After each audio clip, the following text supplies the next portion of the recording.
Ironically, sir, this is exactly the point I'm trying to prove with this whole thing. Some people are going to look at it and it's going to make total perfect picture sense. Some people are going to look at this and go, some of the dots correlate, but not all of them. Some people are not even going to have enough dots in their brain to confidently, think about this, so they're just going to call me delusional and psychotic. And all of that is fine. All of that is beautiful. All of that is human. Because our forming function is just trying to understand this. So even if you don't, I love you. Thank you for not understanding. Because in you not understanding, you're giving teachers a reason to teach and make people understand. If everyone understood, we would lose our forming function. So thank you to those who are blissfully ignorant for giving us a reason to go on. Also, I've been working on this. It's getting a little bit more detailed. Just to give you guys a little bit of an update, these squares kind of represent, I guess, either 2D or 4D situation. Here's your 1 unit, your 1 unit, your 2x2, your 3x3, your 5x5. So we're starting to see the idea of perfect squares here and why perfect squares have to be perfect in this grand scheme of things. Because from the origin points of these perfect squares, you can form these circles of reality.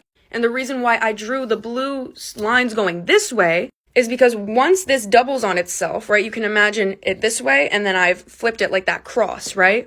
And I spin it fast enough, what's going to happen? Remember that cross video I have on that chain where you spin it fast enough and it will be a little ball? So when these planes of reality start to converge and spin fast enough, they will create bigger and bigger pictures that zoom out even more. And that's what we've done with technology. Let's just say humans are here with our human consciousness, our egoic human consciousness. See this little Venn diagram lane? This is where we're at in humanity, where we started developing technology and now we're dependent on it, right?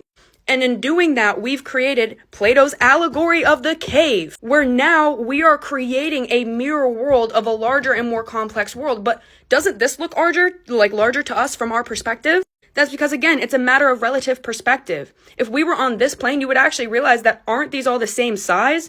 This only seems bigger, larger, and more complex because it's coming from this perspective. You see, because this is all just getting closer and closer to you.